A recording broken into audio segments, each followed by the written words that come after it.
public forests and deserts where we go, not only to hike and hunt and fish and camp, but to test our mettle and find ourselves, these places help define us as Americans.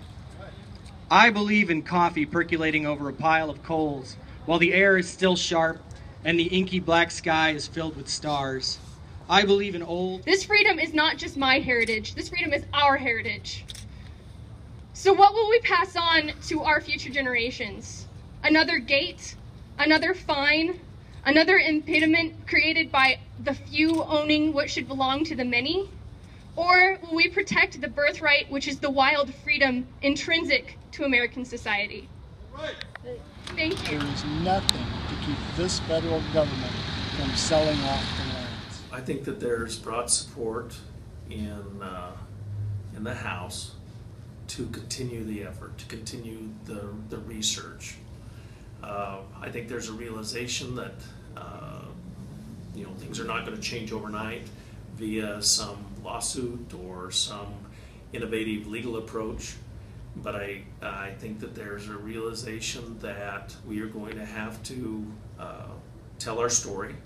And Idaho has a good story.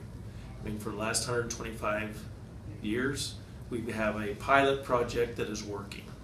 And so we have large tracts of forest land and range land that the state manages each year at a profit, if you will. And then we bring in more than we spend. And that goes back into the education budget.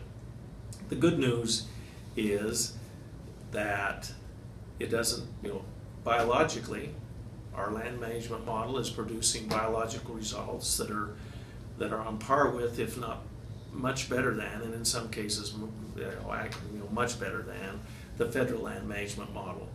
And our forests are healthy, our ranges are healthy, and we do all of that with a net return back to the endowment.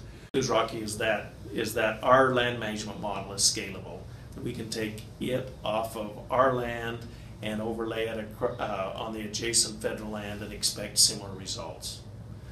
And that's healthier for us, and a return to the state treasury, and at the same time creating an economic infrastructure in the rural parts of the state.